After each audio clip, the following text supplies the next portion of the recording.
नमस्कार दोस्तों, स्वागत है आप सभी का बकवास न्यूज़ में। जी हाँ, एक कमेंट देखिए, सीधा-सीधा लिखा है बकवास न्यूज़। दरअसल आज शायद कागज़ नगर के लोकल न्यूज़ का आखिरी एपिसोड है ये। जी हाँ दोस्तों, क्योंकि हम लोग बहुत बड़े क्राइसिस से गुज़र रहे हैं, बहुत तकलीफ़ों से गुज़र रहे हैं। एक-एक करके ये सारी तकलीफ़ें आप लोगों को आज बताऊँगा। लेकिन चूँकि मेरा धर्म है, न्यूज़ बोलने आया हूँ, आपको न्यूज़ ज़रूर बताऊँगा कागज़ नगर की। लेकिन उससे पहले आप लोगों को बता देता हूँ दिल का दर्द। ये सिर्फ मेरा नहीं, मेरे पूरे टीम का जो है दिल का दर्द है। आज से 4 साल 5 साल पहले जो है मई महीने में 13 तारीख को बीच लॉकडाउन में हमने आप लोगों के लिए ये लोकल न्यूज़ शुरू किया था। जब हमारी मीटिंग हुई थी, इस विषय में बातचीत हुई थी कि यूट्यूब पे अपन लोकल न्यूज़ डालेंगे। इसमें हमारा टारगेट ये था कि कागज़ नगर के आस-पड़ोस एरिया में और शहर में करीब 25,000 लोग ऐसे हैं जो कि हिंदी बात बोलते हैं। और बाहर भी बहुत सारे लोग हैं जिनको कागज़ नगर की जानकारी होना रहता। आप लोगों को ध्यान में रखते हुए हम लोग इस चैनल को शुरू किए थे। शुरू करने के बाद में क्या हुआ, 4,400 पे आके हमारी काउंट रुक गई सब्सक्रिप्शन की। हम सोचे थे 25,000 में कम से कम 10,000 15,000 लोग तो सब्सक्राइब करेंगे, रेगुलर देखेंगे। जहाँ एक टाइम पे हम लोग रेगुलर न्यूज़ बोलते थे, हम लोगों का 800 900 ऐसा व्यू आता था। बीच में हमने ही गड़बड़ कर दी, क्या किया, न्यूज़ ब्रेक कर दिया। बीच-बीच में हम लोग एपिसोड डालना भूल जाते हैं, छोड़ देते हैं, हमसे गलतियाँ हो जाती है, टेक्निकल फॉल्ट हो जाता है, व्हाट्सएप बंद हो जाता है, कहीं हम लोग बिज़ी, कभी हम लोग बीमार। आज हमारे यूट्यूब पे सिर्फ 300 से 350 लोग ही व्यूअर्स बचे हुए हैं। दिन का 20 रुपया कमाई होता है दोस्तों हम लोगों का इस 300 350 व्यूज़ में। व्यूज़ बढ़ेंगे, कम से कम 10-15 हज़ार लोग देखेंगे, तब जाके हम लोग सस्टेनेबल न्यूज़ चैनल चला सकते हैं। हमारे पास फंड नहीं है, हम लोग मीडिया राइट्स नहीं ले लिए। हमारे पास मीडिया राइट नहीं होने के कारण में हम लोगों ने अभी तक रजिस्ट्रेशन नहीं कराया है। हमारे पास में हक नहीं है कि कोई नया न्यूज़ लाके आप लोगों को सुनाए। हमको मजबूरी में एज ए न्यूज़ एनालिसिस काम करना पड़ रहा है। जो एग्जिस्टिंग न्यूज़ है, जो पुरानी खबरें हैं, वो आपको ला करके हिंदी में बतानी पड़ रही हैं। तेलुगु न्यूज़पेपर से कटिंग उठा के हिंदी में हम लोग बता रहे हैं। हमारी ये मजबूरी है। कई लोग मुझे बोलते, कौशिक भाई आप तो पुरानी बासी न्यूज़ लेके आते हो। मैं डेट भी बोलना छोड़ दिया था बीच में न्यूज़ का। अच्छा, कुछ लोगों को परेशानी है मेरे ये शर्टों से, टी शर्टों से। भैया 20 रुपए का मेरा काम है ये। इसके लिए भी मैं नया क्रीज किया हुआ शर्ट निकालना पहनना, जो मिल रहा वो पहन रहा हूँ, चला रहा हूँ। मैं किसी से स्पॉन्सरशिप लेने की नहीं सोचा था कि सिरपुर कागज़ नगर में जब अपन अपने शहर का न्यूज़ चलाएंगे, किसी से कोई स्पॉन्सरशिप नहीं लेंगे। यूट्यूब से पैसा आएगा, कागज़ नगर के लोग मुझे सपोर्ट करेंगे, ऊपर से यूट्यूब मुझे पैसा देगा और यूट्यूब के पैसे से हम लोग ये न्यूज़ एजेंसी चलाएंगे। लेकिन सपोर्ट नहीं मिला, ना कोई देखने वाला है, ना कोई शेयर करने वाला है। लाइक और कमेंट से हम लोगों का बस रीच बढ़ता, लेकिन उससे कुछ हो नहीं रहा है। 10% 5%, 350 लोग देख रहे हैं, 400 लोग देखेंगे, बस उतना ही। हमारा एक्सपेक्टेशन 5,000 10,000 15,000 का था। ये दिन देखने पड़ रहे हैं। ऊपर से मेरे हिंदी के लहजे में भी लोगों को बड़ी परेशानी है। भाई तुम हैदराबादी हिंदी बात करते ना। भैया मैं हिंदी मीडियम से पढ़ा हुआ छात्र हूँ। अगर मैं मेरी हिंदी पे आ गया तो आप लोगों के ऊपर से न्यूज़ चला जाएगा। ये लेके भी कमेंट आए मेरे पास में। अच्छा, ये जो कमेंट आप देख रहे थे बकवास न्यूज़ वाला, ये क्यों आया आपको बताऊं? क्योंकि उस वीडियो में जॉब्स के बारे में बताया गया था। जी हाँ दोस्तों, आरटीसी में कॉन्ट्रैक्ट ड्राइवर का काम कैसे लेते उसके बारे में बताया था उस न्यूज़ में। आंगनवाड़ी में टीचर्स का और सहायक का पोस्ट आने वाला था, उसके बारे में बताया था उस न्यूज़ में। कागज़ नगर के एसपीएम में इंटर्नशिप ट्रेनिंग चल रही, उसके बारे में बताया गया था उस न्यूज़ में। प्रधानमंत्री इंटर्नशिप ट्रेनिंग प्रोग्राम चल रहा था, उसके बारे में बताया गया था इस न्यूज़ में। हमारा टारगेट था इस वीडियो को कम से कम 800-900 लोग देखे। एक बच्चा भी अगर हमारा कागज़ नगर का जॉब ले पाए तो हमारे लिए बहुत बड़ी खुशी की बात थी। ऐसा नहीं है कि कभी नहीं हुआ।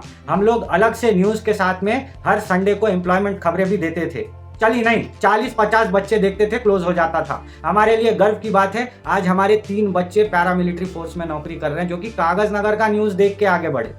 उनको पता चला कि हाँ पोस्ट आया है, भर देंगे, चले जाएंगे। खैर ये सारी चीज़ें हैं। अच्छा, कई लोग इसलिए नाराज़ है कि मैं उन लोग परेशानी, हम तो बोलते ही हैं ना, कमेंट में आप अपनी परेशानी बताइए, हम उसका रिजॉल्व करने की कोशिश करेंगे। कई सारे लोग ऐसे हैं जो कि परेशानी बताते तो हैं, लेकिन उसका कोई प्रूफ नहीं लेके आते। दोस्तों 10 में से 8 जने प्रूफ लेके आते हैं हमारे पास। पर्सनली हमको फ़ोन करते हैं कि भैया आपसे मिलना है, परेशानी के विषय में बातचीत करनी है। अगर आप प्रूफ नहीं लेके आओगे तो कल हम जाएंगे किधर, किससे बात करेंगे? कुछ तो डॉक्यूमेंट्स होना, कुछ तो प्रूफ होना। विदाउट प्रूफ अगर मैं आप लोगों को आपकी परेशानी बता दूंगा न्यूज़ में, अगला मेरे को कोई भी आके बोल देगा कि आप अफवाह उड़ा रहे हो। तो ये सारी तकलीफें हम लोग जो है लोकल न्यूज़ में झेल रहे हैं। आज की इस वीडियो में भी हमको मुश्किल से 20 या 30 रुपए की कमाई होगी। इसके लिए हम लोग व्यथित है, हमारे दुख को समझिए। और अगर आप लोग के हाथ में है, अगर चैनल को आप लोग आगे नहीं बढ़ाएंगे तो हो सकता कि ये आज वीडियो लास्ट खत्म हो जाएगा। इसके बाद लोकल न्यूज़ नहीं देख पाओगे आप लोग। कागज़ नगर का वो ऐप आ गई है आजकल में, वो ऐप्स में आप लोग तेलुगु में न्यूज़ देख लीजिए, न्यूज़पेपर पढ़ना शुरू कर दीजिए। खैर, ये थी हमारी दुख की बात, आप लोगों को बताने के लिए हम लोग आए थे। और ये जो कमेंट किए थे हमारे बहुत ही प्यारे मित्र हैं, हमारा उनसे कोई दुश्मनी नहीं है। उनका नाम कालिदास मंडल है, 3 नंबर गांव में रहते हैं, रेगुलर हमारा न्यूज़ देखते हैं। रात के 11:30 बजे भी अगर हमारा न्यूज़ अगर पब्लिश हो जाए तो वो देखते हैं। अच्छे से अच्छा सजेशन उन्होंने हमको दिया है। उनकी दिक्कत यह है कि उनको ऐसा लगता है वो कमेंट में अपना प्रॉब्लम लिख रहे हैं और हम उसको न्यूज़ में बता नहीं रहे हैं। हम जो न्यूज़ बता रहे हैं वो उनके गांव के लिए कोई काम का नहीं है। 3 नंबर का उन्होंने 100 से ज़्यादा कमेंट हमको किए हैं रेगुलर। ऐसा कोई वीडियो नहीं रहता था जहाँ पे वो हमको कमेंट करके चीयर अप करते थे। हमारे बहुत अच्छे मित्र हैं वो, उनको मैं कोई दोष नहीं देना चाहता इस चीज़ के लिए। इसके लिए मैं खुद, हमारी टीम खुद जिम्मेदार है। खैर, बहुत हो गया मन की बात, पहले बहुत लंबा खींच दिया मैं। अब बढ़ेंगे फटाफट से आज के न्यूज़ की तरफ। सबसे पहले शुरुआत करेंगे आज की हेडलाइन से। आसिफाबाद में यंग इंडिया स्कूल, शराब की दुकानें हो रही बंद, मिशन भगीरथ पर हुआ काम तेज, फैल रही जंगल की आग, बीजेपी की दुर्दशा।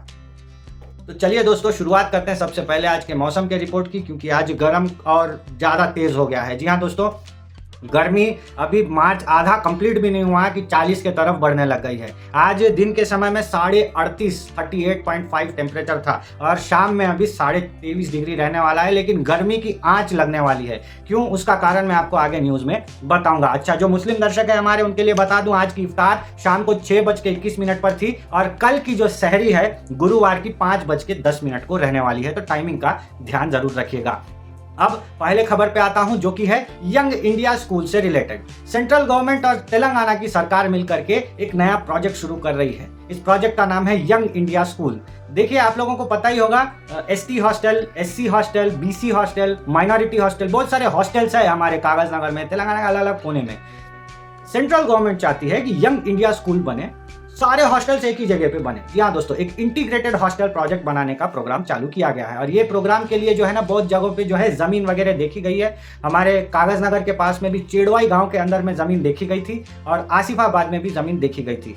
तेलंगाना में करीब 60 स्कूलों को जो है अप्रूवल मिला है, जिसमें से हमारा जिले का स्कूल भी है, आसिफाबाद में खुलने वाला है। कहाँ खुलेगा? आड़ा डैम जो है, आड़ा डैम के आगे एक छोटा सा गांव है इंधानी गांव में ये यंग इंडिया स्कूल खुलने जा रहा है। एक स्कूल के पीछे में बताया जा रहा है कि 2 करोड़ रुपए से ज्यादा का इन्वेस्ट कर रही है सरकार। बिल्डिंग बनाना, इंफ्रास्ट्रक्चर तैयार करना, टीचर्स अपॉइंट करना, सब कुछ बहुत बड़ा तामझाम होने जा रहा है। तो एक अच्छा है, सेंट्रल गवर्नमेंट की मदद से स्टेट गवर्नमेंट यहाँ पे एक बड़ा इनिशिएटिव ले रही है। इसका अप्रूवल मिल गया है और अप्रूवल की कॉपी हमारे कलेक्टर साहब वेंकटेश धोत्रे जी को मिल गई है। अब बढ़ेंगे अगली खबर पे, जो कि है शराब की दुकानों से जुड़ी हुई। होली मतलब मौज मस्ती। बहुत सारे लोग मौज मस्ती के नाम पे मस्त खा के पी के घूम के जो है रंग खेलते दिखाई देते हैं। तो ऐसे में क्या हो गया था, हमारे देश के बहुत सारे इलाकों में, स्पेशली कुंभ मेले के टाइम पे जो साधु संत लोग बैठे थे, उन लोगों ने कहा था कि होली में ये सब नहीं होना चाहिए, ये दुर्व्यवहार है, दुराचार है। मांस मच्छी खाएंगे, मटन चिकन पार्टी करेंगे, दारू वारू पिएंगे, मौज मस्ती के नाम पे कुछ भी करेंगे और होली खेलेंगे, ये सब नहीं होना चाहिए। होली एक पवित्र त्योहार है और इसको पवित्रता के साथ मनाया जाना चाहिए। तो हमारे ये जो साधु संतों की टीम थी, इन्होंने सुप्रीम कोर्ट को कहा कि भाई आप एक पिटीशन हमारा स्वीकार कर लीजिए, होली वाले दिन मांस मच्छी की दुकान और शराब की दुकान बंद कराने का आदेश दे दीजिए। तो सुप्रीम कोर्ट माननीय ने क्या किया, स्टेट गवर्नमेंट्स को यह काम दे दिया कि भाई आप देख लो, आप लोग होली के दिन तो ड्राई डे रखोगे या नहीं, आपके हिसाब से आप प्लान कर लो। तो तेलंगाना गवर्नमेंट ने प्लान कर लिया है और 14 मार्च यानी होली के दिन शाम को 6 बजे तक शराब की दुकानें बंद रहेगी। तो दिन के टाइम पे आपको दारू मिलने वाला नहीं है और शाम में 6 बजे के बाद ही जो है शराब की दुकानें खुलेंगी। और मांस मच्छी के दुकानों को लेकर अभी तक कोई ऑर्डर आया नहीं है, वो मार्केट कमेटी खुद से डिसाइड करेगी। तो ये खबर थी होली के दिन को लेकर के। अच्छा, अब बढ़ूंगा आगे। आपको बताया था मिशन भगीरथ के ऊपर में जो है बहुत तेज काम चालू हो गया है। कुछ दिन पहले कागज नगर के एमपीडी ऑफिस में मीटिंग हुई थी, अलग अलग अधिकारी बैठे थे, बोले थे भाई पानी का तो कमी नहीं होना, गर्मी के मौसम में प्यासा नहीं रखना किसी को। तो सभी लोगों ने डिसाइड किया था फटाफट से अपन जो है ना मिशन भगीरथ के पाइपलाइन को ठीक ठाक कर देंगे, कहीं फटा फूटा नहीं रहना चाहिए। तो ये आप जो फोटो देख पा रहे हो, ये पेंचिकल पेट की फोटो है, बॉर्डर की, अपने पेंचिकल पेट कागजनगर बॉर्डर की। वहां पे एक फूटी हुई पाइप मिल गई थी, उसकी जो है मरम्मत चल रही है। और कल एक दिन के लिए जो है ना पेंचिकल पेट पूरे के पूरे मंडल में पानी का शॉर्टेज रखा गया था इसको ठीक करने के चलते। तो काम अभी तेजी से चल रहा है। उम्मीद है गर्मी के मौसम में जो है ना सभी को टाइम टू टाइम पानी जरूर मिलेगा, पानी की कोई कमी नहीं होगी। अब बढ़ेंगे अगली खबर पे, जो कि है जंगल की आग से रिलेटेड। आप ये वीडियो देख पा रहे होंगे, पहाड़ के ऊपर की वीडियो है। जी हाँ दोस्तों, चारी गांव आप लोगों को पता होगा, सेंट क्लैरेट स्कूल से और अंदर जाने पे चारी गांव आता है, पहाड़ी के ऊपर में मौजूद है। उसी के पीछे बड़ा जंगल है पहाड़ पर। तो उसी जंगल में आग लगी हुई है। दरअसल आप लोगों को कुछ हफ्तों पहले हमने न्यूज के जरिए बताया ही था कि पत्तों को जो है ना फॉरेस्ट डिपार्टमेंट वाले जला रहे हैं। ये पतझड़ के टाइम पे झड़े हुए पत्ते हैं, अचानक से किधर भी जल सकते हैं। इसीलिए क्या करते हैं सरकारी ऑफिसर्स, इन पत्तों को लाइन से बिछाते हैं, मतलब एकदम कंट्रोल तरीके से बिछाते हैं और फिर जला के नष्ट कर देते हैं, ताकि बेमौसम यहाँ पे कोई बिजली गिर के या किसी के जो है लापरवाही से आग ना लग जाए। अगर ऐसा हुआ तो जंगल के मौजूद पेड़ पौधे जानवर सब कुछ जल के राख हो सकते हैं। इसीलिए अभी से पत्तों को बड़े ही कंट्रोल्ड तरीके से जलाया जा रहा है। इसको वाइल्ड फायर लाइनअप कहा जाता है। तो अभी वाइल्ड फायर लाइनअप में आग लगी हुई है और ये हमारे जो है चारी गांव वाले पहाड़ पे आपको दिखाई देगी। आज भी दिख रही है और कल भी दिखाई देगी। तो आप चाहे तो चारी गांव की तरफ जाके इस आग को दूर से देख सकते हो, आपको स्पष्ट नजर आएगा। अब चूंकि ये जल रही है, इसकी गर्म हवा जो है हमारे कागज नगर शहर में आ रही है। कागज नगर वैसे भी पहाड़ों से और जंगलों से घिरा हुआ है। इन्हीं पहाड़ी जंगलों से जो हवा बहती है उसी के कारण कागज नगर ठंडा भी रहता है। और अभी चूंकि इन जंगलों में आग लगी हुई है तो आग का ताप यहाँ पे लग रहा है कागज नगर के अंदर, तो इसीलिए गर्मी जो है सिकाई होती हुई देख रही है। अच्छा, आप चलेंगे आखिरी खबर पे, जो कि है बीजेपी से जुड़ी हुई। बीजेपी कागज नगर की सबसे बड़ी पार्टी, एमएलए बीजेपी का, एमपी बीजेपी का, फिलहाल के लिए टीचर्स और ग्रेजुएशन एमएलसी भी बीजेपी के, सेंट्रल में सरकार भी बीजेपी की। एमएलए इलेक्शन में 63,706 वोट आए थे बीजेपी को। लेकिन कुछ हफ्ते पहले जो है ना बीजेपी की मेंबरशिप ड्राइव हुई थी। आप लोगों को पता होगा, बीजेपी वाले घूम रहे थे कि भैया बीजेपी ज्वाइन कर लो, कागज दे रहे थे, साइन करा रहे थे। जिनके पास कागज साइन नहीं था उनसे मिस कॉल मरा रहे थे। बीजेपी ज्वाइन करने के ये दो तरीके हैं, या तो आप फॉर्म भर के ज्वाइन करो या तो मिस कॉल मार के ज्वाइन करो। मिस कॉल भी कोई ज्यादा मुश्किल नहीं था, 8800002024 2024, इस पे मिस कॉल मारना था खाली, बस। तो बीजेपी ज्वाइन कर सकते थे, बहुत ईजी प्रोसेस था। 63,000 वोट गिरे, कम से कम 50,000 तो भी मेंबर होना ना, नहीं, नील बटे सन्नाटा। सिर्फ 7,000 मेंबर्स भी मुश्किल से जमा हुए बीजेपी के पास। कोई बीजेपी ज्वाइन करना ही नहीं चाहता। दरअसल अपना सिरपुर है भी वैसा ही ना, यहाँ पार्टियों की नहीं चलती, यहाँ नेताओं की चलती है। यहाँ पे पर्सन सेंट्रिक पॉलिटिक्स होता है, यहाँ पे पार्टी सेंट्रिक पॉलिटिक्स नहीं होता। हमारे एमएलसी साहब दांडे विठल कल के दिन केटीआर के राइट हैंड थे, बीआरएस पार्टी में one of the founder members थे, एमएलसी बने, छोड़ छाड़ के कांग्रेस में आ गए। हमारे एक्स एमएलए साहब कोनेरू कोनप्पा, उनका तो रिकॉर्ड ही नहीं है। टीडीपी से स्टार्ट करे, कांग्रेस में जाके जीते, उसके बाद में वाईएसआरसीपी ज्वाइन करे बीच में, फिर बीएसपी ज्वाइन करके जीत गए, बीआरएस में चले गए, अब कांग्रेस में आ गए। उनका बड़ा लाइनअप है। अच्छा, रावी सिन्हा, वो भी टीडीपी से स्टार्ट करे, अभी कांग्रेस में है। और पालवाई हरीश बाबू इंडिपेंडेंट थे, जस्ट इलेक्शन के पहले कांग्रेस में आके रावी सिन्हा पत्ता कट कर दिए, फिर बीजेपी में आ गए, वहां हार गए। तो अभी ये हालत है हमारे का। आरएस प्रवीण कुमार, वो जय दलित बोल के बीएसपी में घुसे थे, बीएसपी से लड़े, 4 महीना केसीआर साहब को तो फुल गालियां दिए, बाद में क्या करे, वही केसीआर साहब की पार्टी में बीआरएस में ज्वाइन हो गए। पार्टी यहाँ मुख्य नहीं है, यहाँ मुख्य है कैडर और आदमी। अगर यहाँ बीजेपी को 7,000 मेंबर्स भी नहीं मिल रहे तो इसके सीधे सीधे जिम्मेदार सिर्फ और सिर्फ बीजेपी के नेता है। आपको एक फोटो दिखाता हूँ, देखिए, एक बीजेपी मेंबर का है ये। सुबह शाम रात दिन भर ये क्या करते हैं, एमएलए साहब किधर जा रहे, कहाँ नारियल फोड़ रहे, किसके पास घूम रहे, कौन सी शादी में गए, कौन से मौते में गए, व्हाट्सएप खोलते बराबर इनका जो है स्टेटस आपको दिखाई देता। एमएलए साहब के इतने बड़े फैन, यहाँ कमेंट में लिख रहे जय कोनप्पा, टाइगर इज बैक। वैसे हम लोग पॉलिटिकल चर्चा में कभी पढ़ना नहीं चाहते, लेकिन ये बड़ी ही इंटरेस्टिंग खबर थी जो कि मुझे लगा आप लोगों को बताना जरूरी है। ऊपर से तीर छुट गया कमान से। तेलंगाना की जो बॉडी है बीजेपी की, किशन रेड्डी है अभी प्रेसिडेंट, उन्होंने सीधे नॉक किया है एमपी साहब को, बोला क्या भाई 60,000 वोट आया सिर्फ, उससे 7,000 मेंबर भी नहीं बने, हम लोग तो टारगेट लगा के थे 20-30 हज़ार तो लोग मिल ही जाएंगे। तो ऐसा हो गया है बीजेपी के साथ, ऐसा हो गया है हमारी लोकल टीवी के साथ। हम लोग भी बहुत सोच के आए थे कि कम से कम 15,000 लोग तो हमारा न्यूज़ देखेंगे, अच्छी खासी कमाई हो जाएंगी, कागज नगर में रह जाएंगे, कागज नगर के लोगों से एक पैसा नहीं लेंगे और उनकी सेवा करते रहेंगे, ऐसा सोचे थे।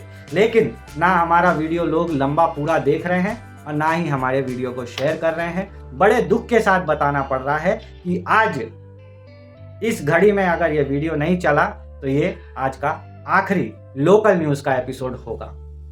अब तक हमारा साथ देने के लिए जो लोग रेगुलर देखते थे उन सभी को बहुत बहुत धन्यवाद। उम्मीद है मेरा ये मैसेज आप सभी लोगों तक पहुंचाओगे, अगर पहुंचा तो ठीक, वरना आज आखिरी नमस्कार।